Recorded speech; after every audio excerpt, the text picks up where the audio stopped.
Good evening. My name is Thurman Greco, and the name of this program is Let's Live, and it's coming to you from Woodstock, New York. And it is being recorded here this evening and then will subsequently be released on YouTube.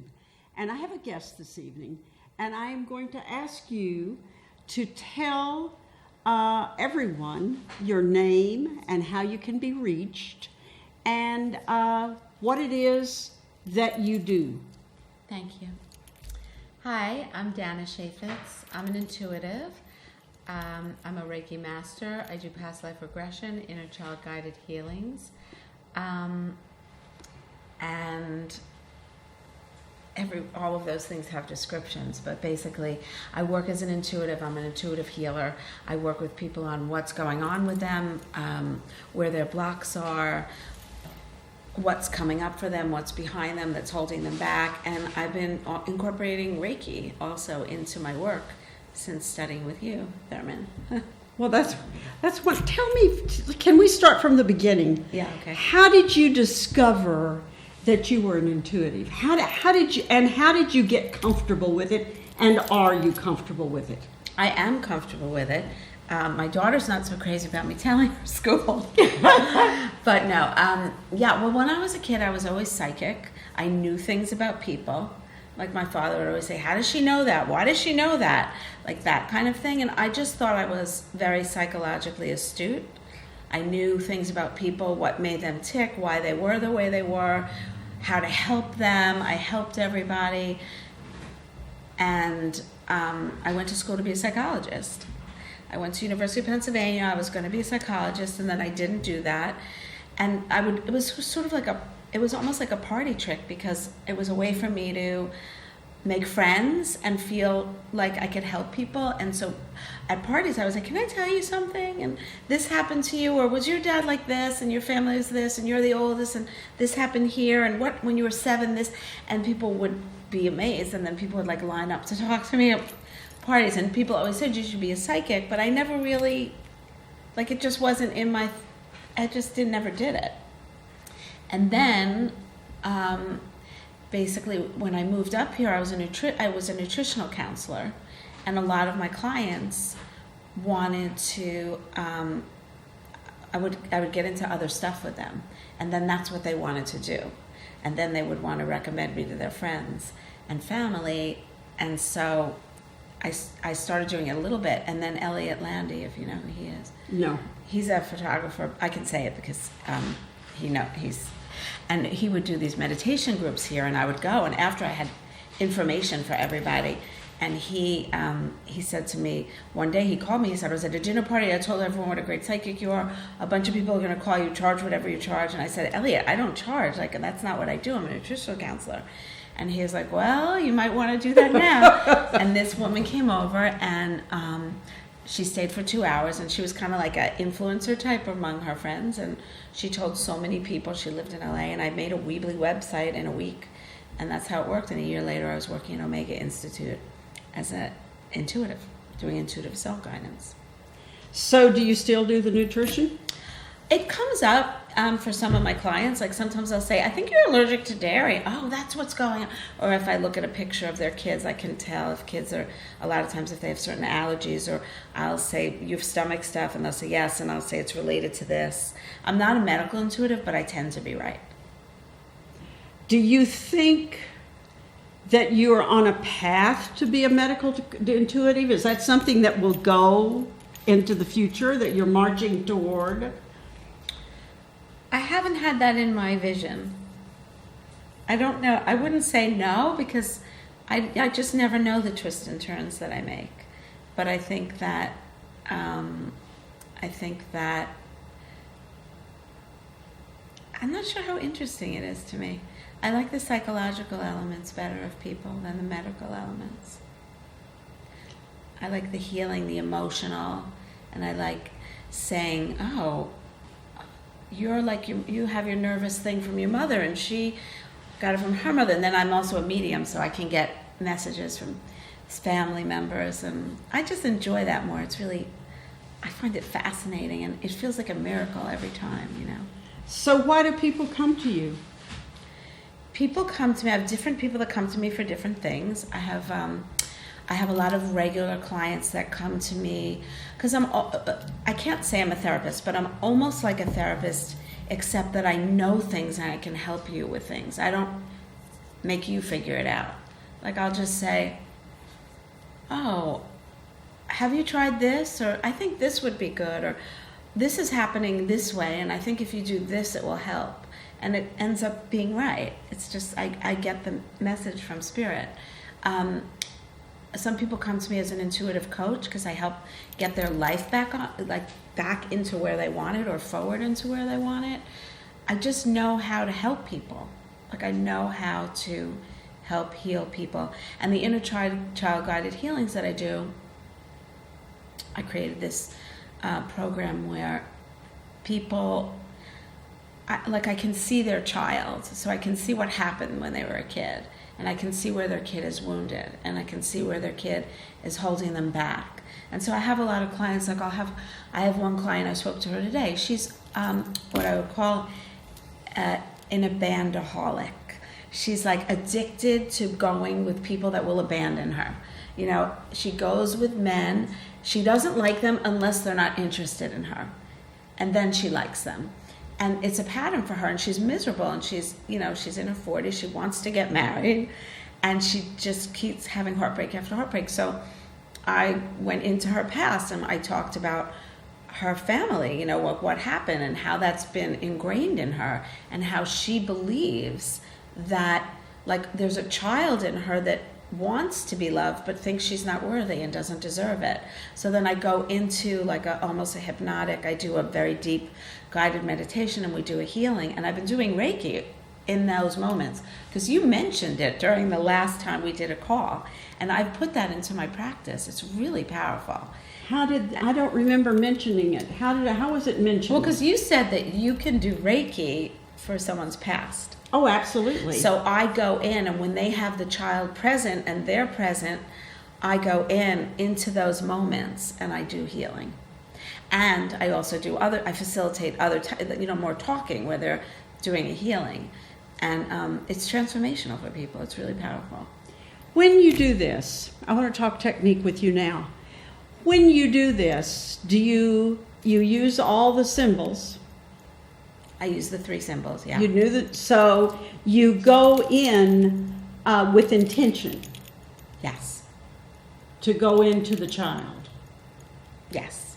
That's very interesting. And do they know that you're doing that? I tell them. Well, I say we're going to do a healing, we're going to talk, we're going to do it this way, that way, and then I am also going to do some Reiki and some other energy healing for you in that container. And when they're at a certain point, and I just feel into when it is, I'll just do it. And sometimes it's 5 minutes, but the other day I did like 30 minutes of that for that person. It was super healing. It's really, I'm so glad that you said it, because I remember when you said it, I was sitting right here and the light bulb went off. Wow. And I added it. Actually, the way you describe it, anybody could do that. Any Reiki practitioner could do that. They could do that, yeah. Because I know that when I don't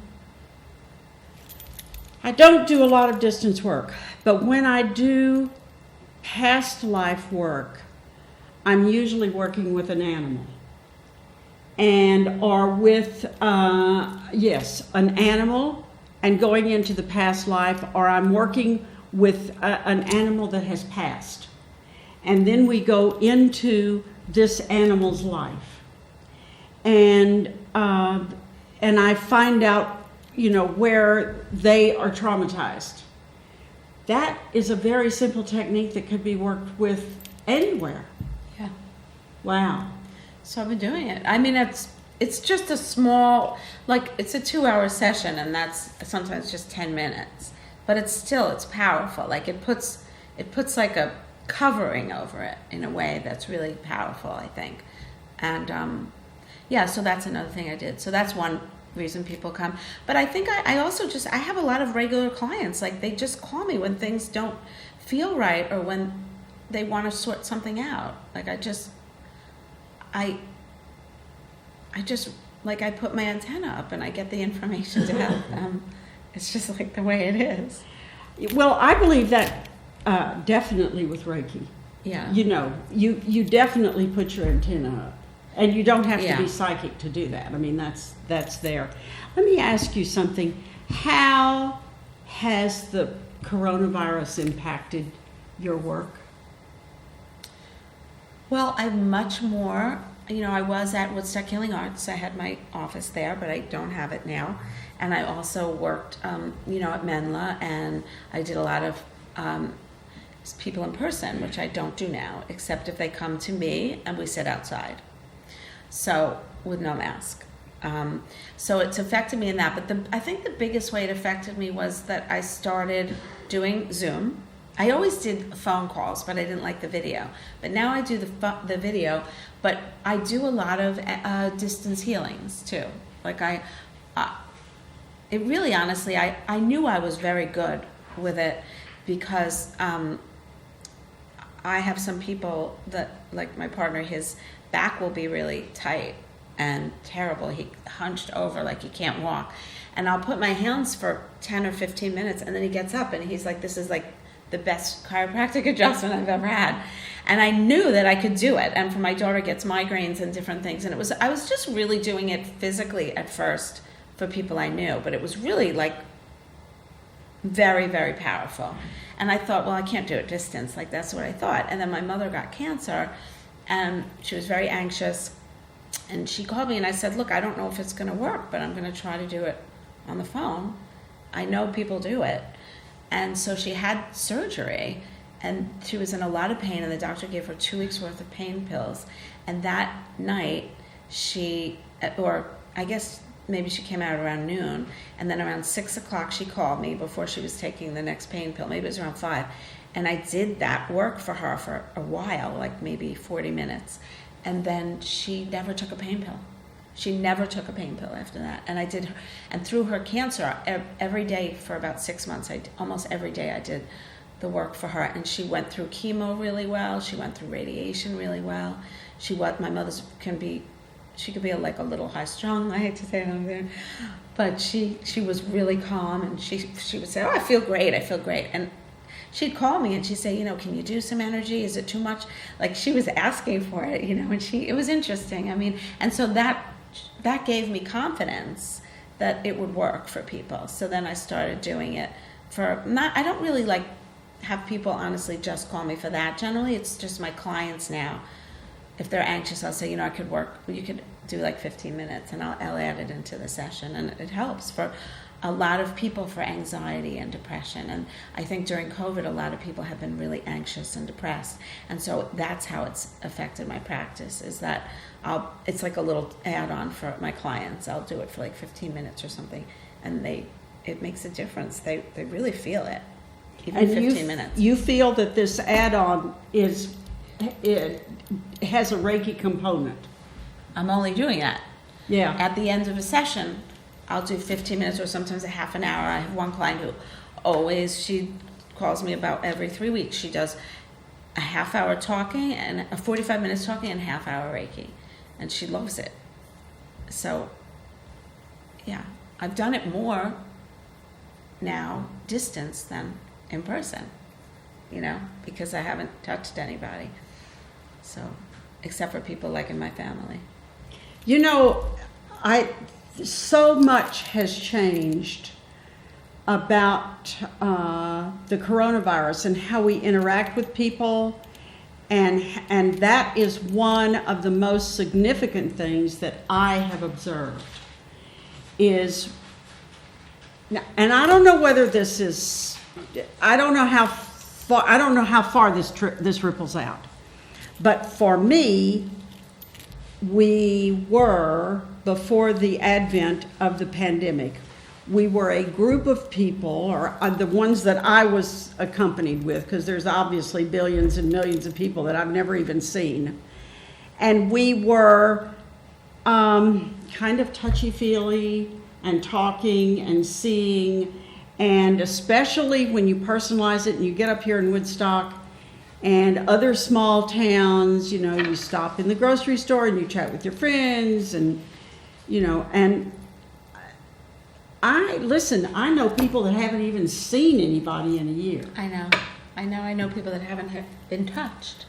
Right. For a year. So how does that change us? Just in general, you mean? I don't know. Like, I don't know. Asking I'm as a practitioner or just as I a don't person know. in the It's a world? very open-ended question Well, because first of all, you can do Reiki without ever touching anybody. Yeah. And I touch people when I do Reiki, so I think I'm a little off-center there. And that's because I started out as a massage therapist. But a lot of Reiki people never touch any people. Then I think that I am running across people who were out in the town, they were out in public, they were part of their community, but once they got an opportunity to go inside their homes and shut their doors, those doors are not coming open again. Well, that's the thing I was going to say is I think there's a few things. I think probably the amount of stimulus that people got used to was unnatural. And I think that in a lot of ways people are settling into being in a quieter place and liking it. And it's sort of like, oh, and my daughter, she's 17, and she hasn't, they have nothing for so long, and she'll say, we go out, and it's like, I gotta get out, it's like, it's awkward, everyone's awkward, and they're kids, so, and I think even for adults, it's like, well, for me, I can't socialize with a mask on.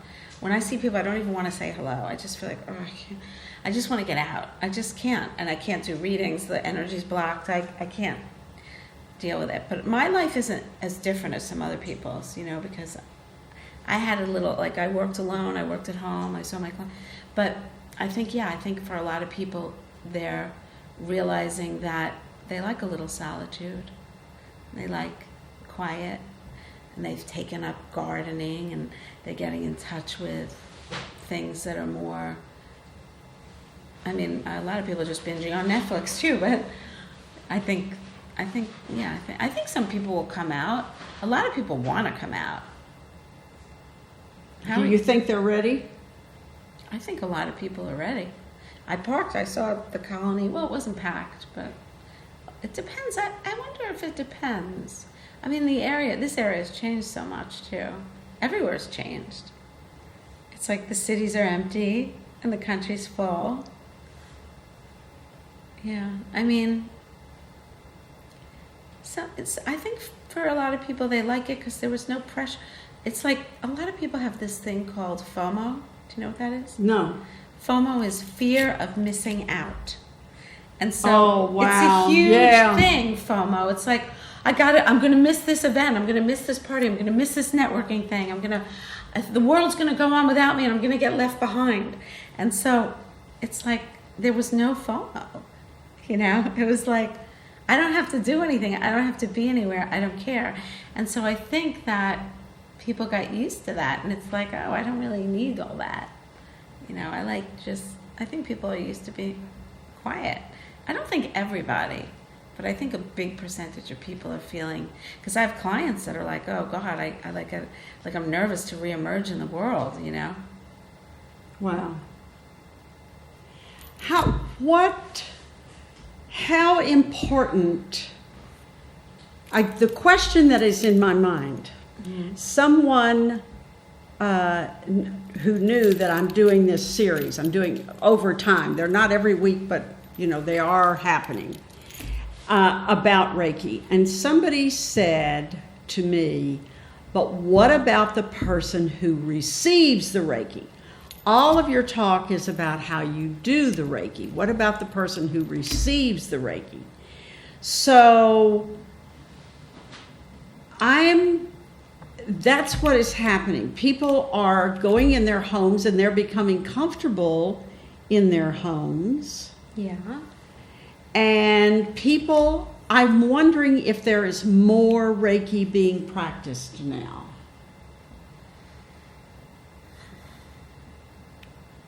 That I can't answer. I don't know either.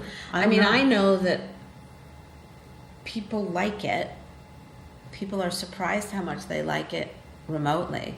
Because sometimes people say, well, how can you do that? I'm like, it's like you just have to realize there's energies that we don't understand. Like, I can't really explain it.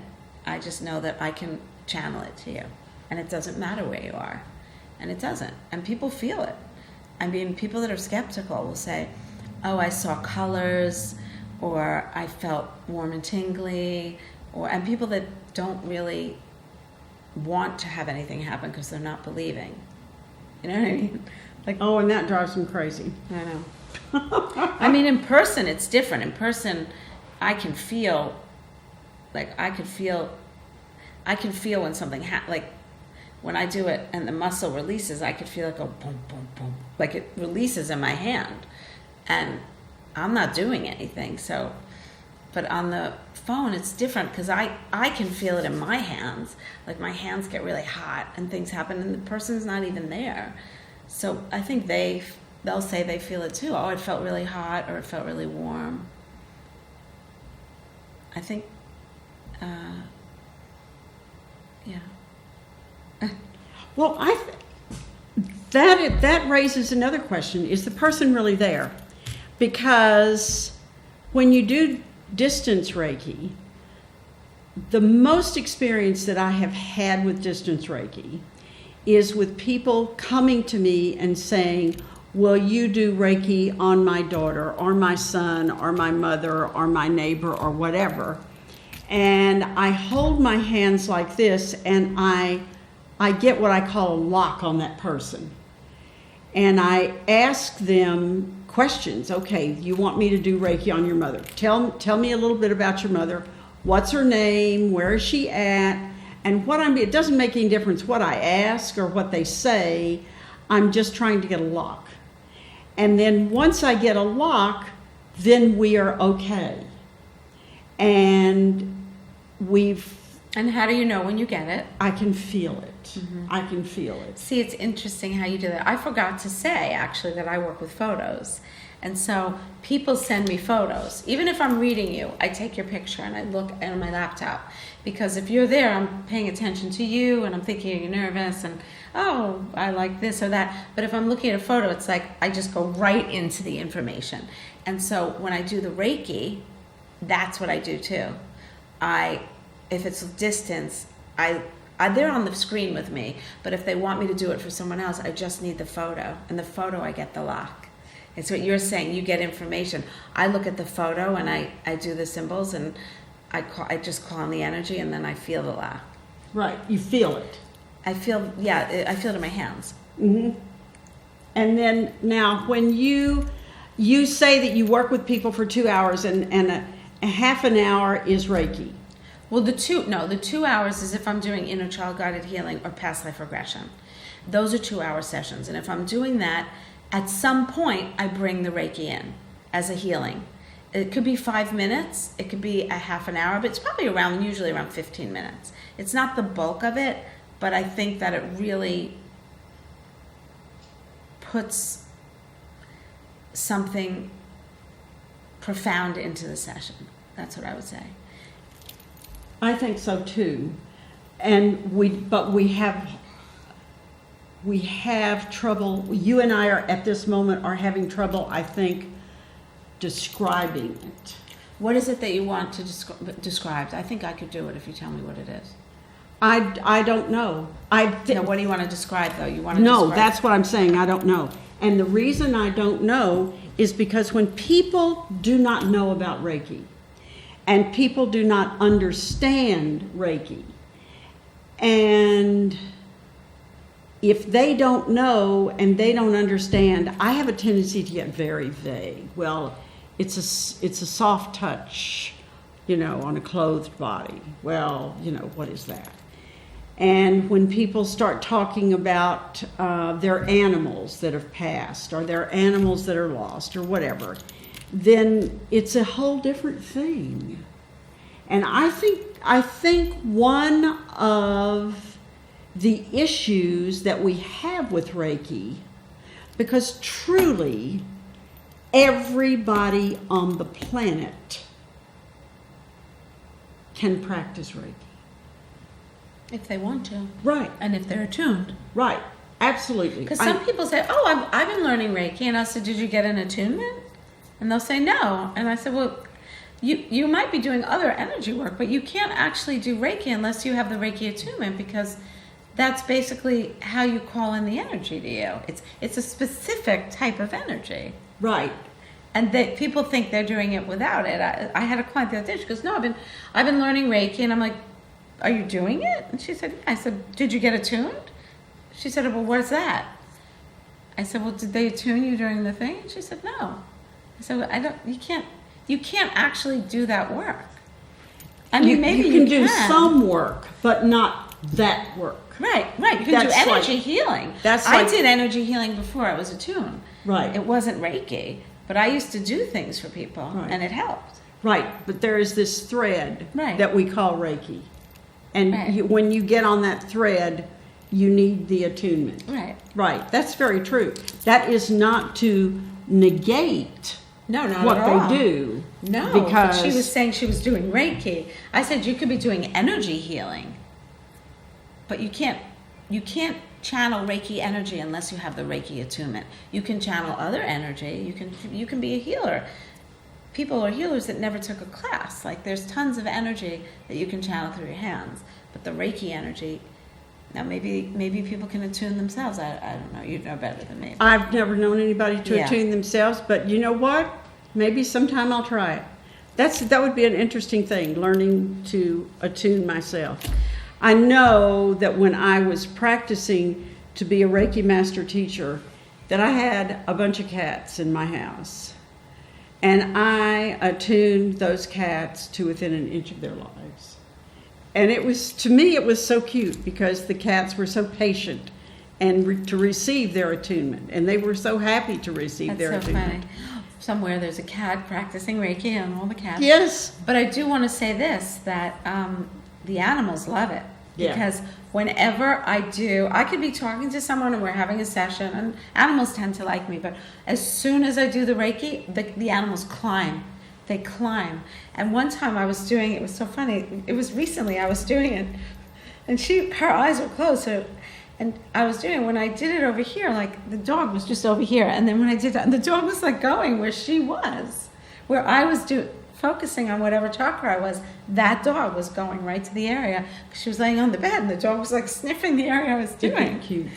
It's really cute. But the animals, they'll always say, "Oh gosh!" Every time I do it, the cat will literally climb all over them, and they're not paying attention, but they like the energy. Oh yeah, they love it. They absolutely love it. They know. But so I feel that we are all healing beings. Yes. In one way or another.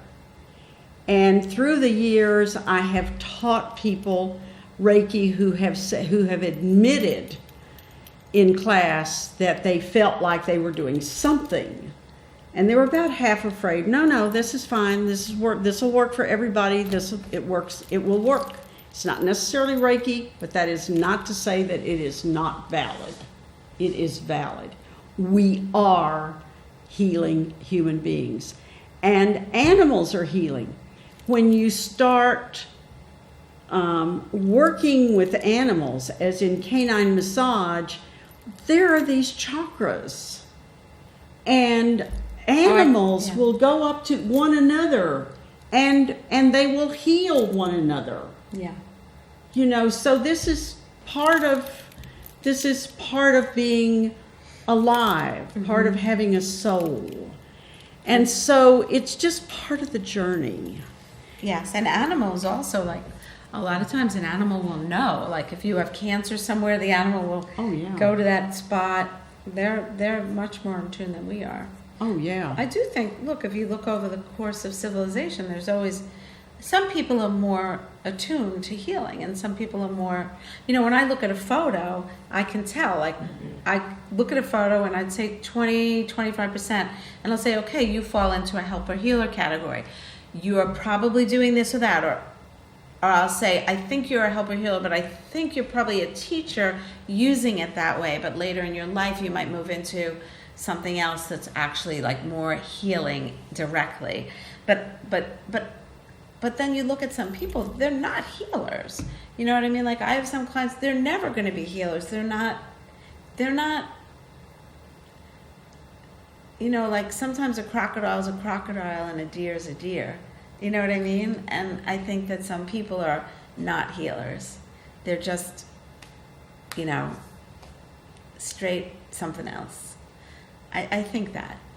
And so I think we're all, I don't agree with you in the sense that I think everybody could be, but some people are more, you know, it's like some people, we all could play basketball, but some people are going to get out there and not have to practice and be amazing. Honey, and other people. we cannot all play basketball. But Some of us cannot. all right, that wasn't a good example. But you know what I mean? Some people have a propensity, like some people have a propensity to be healers, and some people don't. I think everybody could learn to do Reiki if they got attuned, but some people are still better than it. There's not no everybody failing. is an effective Reiki practitioner, are they? You know better as a teacher. Well, I think that everybody's an effective Reiki practitioner in each person's own way. You know, we all do different things You with might have to Reiki, find it. which is really fabulous. And which means that we don't have an awful lot of rules. I mean, we have some guidelines that we follow, but everybody's path is different. And I do believe that once you start down the path with Reiki, that you do go down a path. I agree. But you know, I like that you say that. That was something I really appreciated, because I think that a lot of people can be very dogmatic with it and very like, you have to do this way, this way, this. And you were a little looser, which really relaxed me, and it enabled me to feel intuitive in the Reiki work. Because if you look at other, I think, teachers, or if you look at stuff online, it's like there's an exact way to do it. And I know we did learn that, but sometimes I just stay in one spot. You know, or I go through the chakras, and then I think I got to go back to the heart, and I'll just stay there for a really long time. And I know you're not, you know, I just do it the way I want to do it, and I feel like I know that it's right. Absolutely. Absolutely. There is no really wrong way. Right. And I think that's wonderful. And I don't know whether I talked about that in your Reiki class or not, but You did. That's why I'm relaxed about it. you know, did I talk about massage? You mentioned it, but I'm not sure which. In massage, I went to massage school, and there was did, yeah. a pattern. Right. There was a pattern. And if we didn't follow that pattern, you know, lightning was going to strike. And that just doesn't happen in Reiki. Right. I mean, who cares? I mean, if what you feel takes you to the elbow, then that's where you need to be. Exactly. And that's But one not of the everybody lovelies. thinks that. When I've looked at other Reiki, just even on YouTube, or little other courses that you look at online, and they're very, very specific. You're going to do this, you're going to do this, you're going to... Okay, you know, that's the blueprint, but I don't think it has to be the recipe. You know what I mean? Like, it feels like, okay, these are the ingredients, now put it together the way you want. It doesn't have to be, you got to put this in first, and then you got to put this in, and then you got to do it 10 times like this. You know, it's better to say, these are the ingredients, throw them in however you want, use a little of this, a little of that. And come up with Yeah. whatever And I you think need. that's the best way, because I feel everybody's individual. It's an interesting thing, and I guess in my own way, I have been very insulated. I have insulated myself because I have not gone to the computer and Googled Reiki in decades. That would be interesting if you did. Well, I did once a few weeks ago, and I thought, okay, I'm going to cut this one off again. Yeah. This one, this is too confusing for me. This is not what I have in mind. And I don't read an awful lot although I do read books, because when I first started with Reiki, there were no Reiki books. There were maybe 5 or 6 Reiki books out there. And I can imagine, as a writer, what it must have been like back in the late 80s, early 90s, to write a book about Reiki and then decide that you're going to try to publish it? Because, you know, nowadays there's so many options. You can send it to a publisher, you can shop it out, you can, you know, do all kinds of things. And if you don't get the response you want, then you go to the Turning Mill in Palinville and get your own book. So there's so many options. Back in the 90s, those options did not exist. Well, it wasn't so popular. Well, but even so, if you did publish your own book in the 90s, it would be like, ooh, this is a big secret. My book was not published by Simon and Schuster. Right. I have to be very careful not to let anybody read so these few 5 or 6 books that were published were really wandering around in the forest, you know, at night and not knowing where the path was. And my heart goes out to those people. And I read those books and I loved those books. So now I just tell people, well, just go to the bookstore or whatever and pick up what you want and read it and enjoy it. So Reiki is such an important thing. And I'm wondering, your people, your clients, do they have a concept of Reiki beyond what you're doing? I mean, I think that it's some of my clients, like I work at Menla Mountain Retreat, and so those clients, like, they know about it. You know what I mean? Like, they're meditators, like, they're in that realm. And so they want it and they know about it. Other clients don't know about it, but if they're anxious or they have issues, I just say, try it. I'll offer it really, like, I don't charge a lot for it, like, as an add-on, because I just feel like I want to offer that to people. And during COVID, I forgot the most important thing. When COVID came out, and I felt terrible, I didn't want to volunteer or go out or anything, because my partner had bad asthma, and like, right. I was just nervous. Yeah. It's just I wasn't going to be one of those people that was out and about. And I decided, I put a big ad on Facebook that if you were a first line responder, I would do free Reiki. I totally forgot. And I had nurses, and I had the head nurse in a Westchester hospital, and I did Reiki for her like 3 times a week. She was a mess during that height. Oh. And I would do it when she came in, and I would do it with the lights out, and then it would help her fall asleep. And then I told her, I really want to do this. This is my contribution. And I said, tell some other nurses that are really stressed out. And I was doing that for the nurses for like the first 6 months. Oh, that's wonderful. It was great. I loved it. And it helped. They were like, they didn't know what it was, but they knew that they'd text me, I'm back, can I get a session? And I didn't charge. And I was like so honored to do it. It was a really, really great thing to be able to offer people. You know, like, I felt so useful, you know, in a time when you just feel so isolated, and it was so awful what was going on. And I remember seeing the people, you know, clapping for the healthcare workers at 7 p.m., remember, in the city. And I remember thinking, like, I'm not part of that, but, like, I'm helping. You know, yes. helping. You're doing your share. Yeah, I was. I did feel really blessed to be able to do that. But what was I going to say? What brought that up? Because we were talking about... Well, I think you did bring up an interesting detail, and that was that you didn't charge an awful lot. Yeah. I really don't either. And, you know, I come from a history, a long line of, you've got to charge. Don't give this away, no matter what. And I didn't pay any attention to it, and I don't think anybody else paid any attention to it. We just had it, and we used it, and it didn't, you know. It feels weird sometimes to charge for certain things. That's why I wasn't charging for my work as an intuitive for so long. I was just like, I don't feel right. I don't really want to charge. But then it was like, well, people were calling me, and I had to make money at that point. I was divorced and a single mom, and I was like, okay, I'm going to charge. And it was so uncomfortable.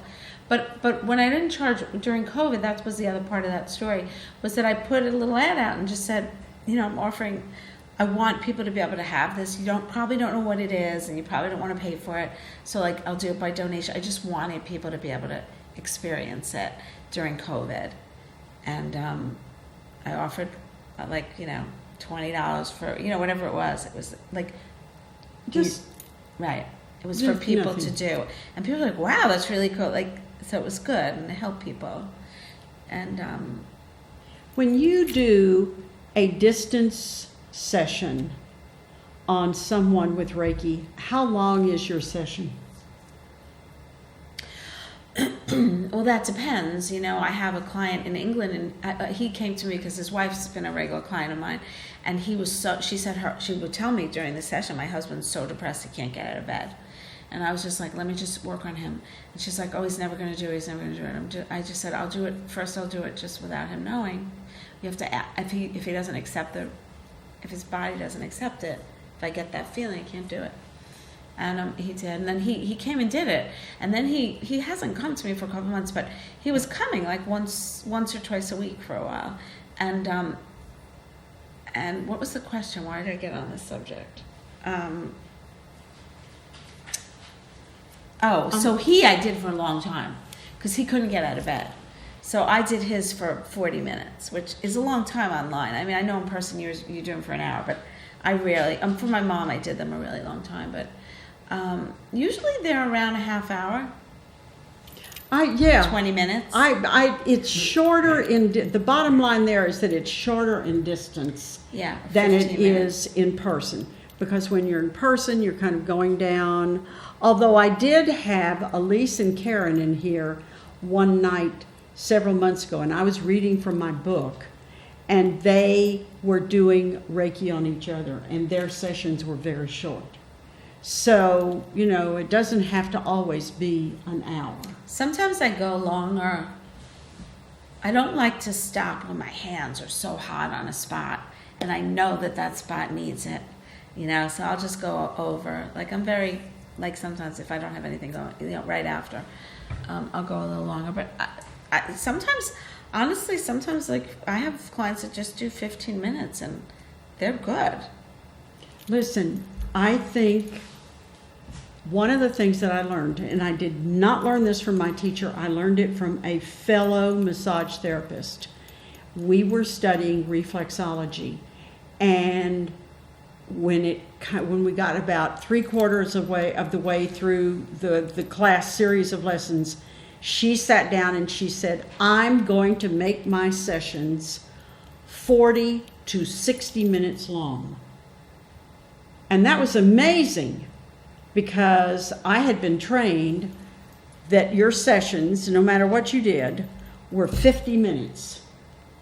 And you started at the beginning of the hour, and you went through 50 minutes, and then that gave you 10 minutes to change the bedding and give accept the check. And, so when she said that, it was like some kind of a door opened. Right. It's like liberation. Yes. Yeah. I'm doing this because this is what is working. Right, exactly.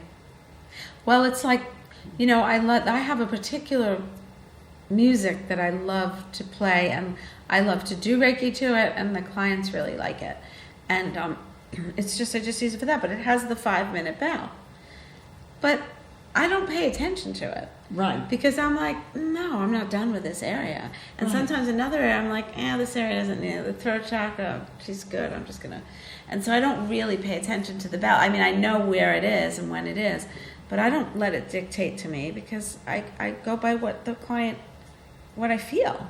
What you need, what it needs. Yeah. And that's a very interesting thing that you have just brought up, because I have another student who does some Reiki music all the time, and it also has the gong.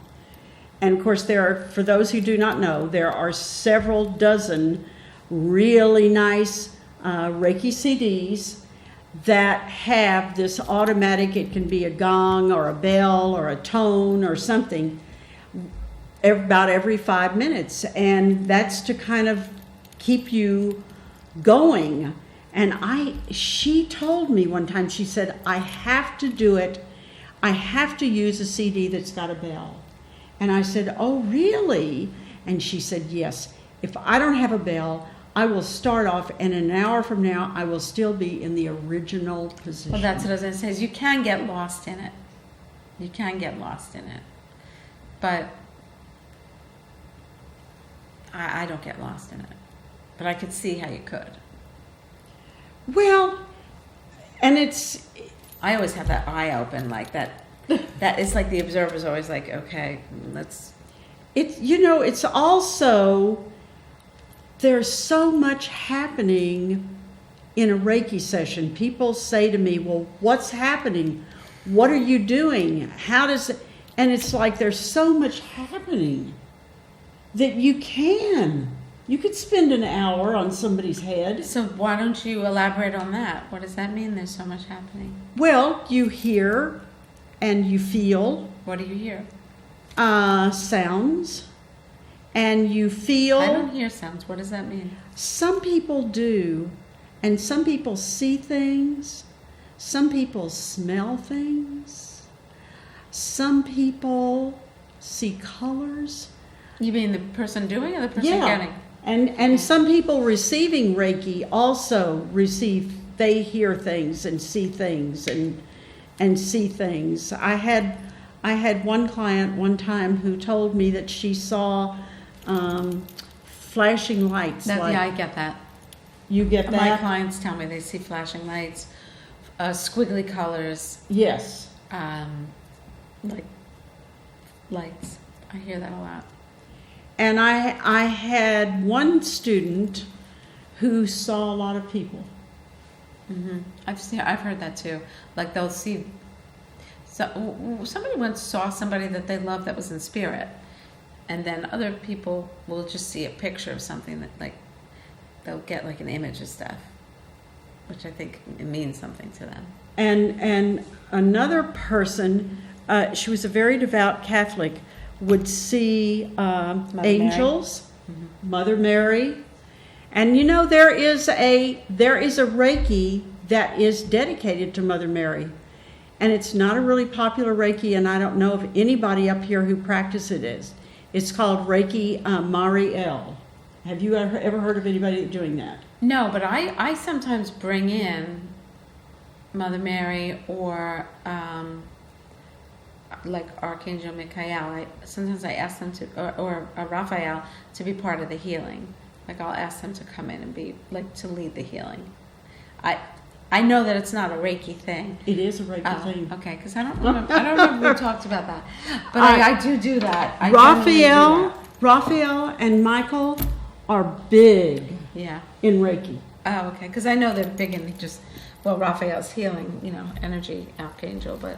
And there is a Reiki now called. What was it called? Mariel? Mariel. MARI-E-L. Mariel. Yeah. And there is a Reiki called. Now it slipped from my mind. Litarian Reiki. And Litarian Reiki calls in a lot of different beings. And there is also a Reiki which does focus on the archangels. And there is, there are like 12 or 13 archangels. And so there's a level of Reiki for each archangel. Okay. And it's truly, that is truly beautiful. The last time I had that session, I received that Reiki and I walked around. I was walking around, but I wasn't walking around, not for the rest of the day. Mm. It was amazing. But that kind of Reiki is not practiced too much up here, and it's a shame. I mean, I don't have a formulaic way of doing it, or I wasn't taught it, but I do always, at the start of the Reiki session, like in my prayer, I generally, it's like my private thing that I'm just outing right now, but I do call in and invite generally Raphael, to be part of the healing, to help me to channel the Reiki energy and bring it to the person in the way that they need it most. Oh, that's wonderful. Because I think Raphael is probably one of the strongest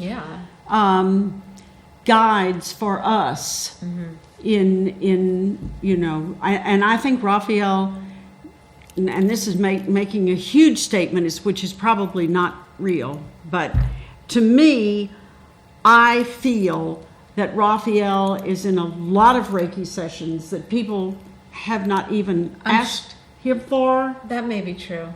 Although they do say that you can't get help from angels unless you ask. Well, somehow... But I think Raphael probably does. Somehow, I think somebody has asked Raphael... Yeah, I think you may be right. Can you help? Yeah. Even if we don't have the sense to ask for it, can you offer? Because Raphael is very important. He was introduced to me by one of my Reiki teachers as a guide, even though I don't ask, And of course, that brings to mind something very important, and that's intention. With the kind of work you do, how does intention work for you? Well, I always say a prayer before every session. I have a ritual that I do, and I give my intention to be of service, to be able to intuit and channel the information that the person needs for their next best and highest. If it's healing energy, to help them heal, body, mind, and spirit. And I think my intention is always to bring the person to the next best place, to help move and guide them emotionally, spiritually, or physically, towards healing and being their best self. I mean, that's my intention. My intention is to keep ego out of it, to be clear, honest. I always have to be honest. I know that I feel like sometimes, and I know other healers maybe not do this, especially as psychic, intuitives, or mediums, but I will say, I don't know. I'm not getting anything. Like, I don't try to, I'm not saying other people don't do that, but I won't, or if I know something, I'll always say, oh, well, that's not psychic, you mentioned that before, or I saw that on your website. Like, I always just am very, very forward and honest. Like, that, my intention is to always have integrity especially around this, like, not even a little white lie, because in life sometimes I'm not like a big white liar, but you might just say, oh, I was late, because, you don't always not maybe say the exact thing because it's embarrassing, but with the work that I do, I'm always like crystal clear. Like, that's intention to me. My intention to be very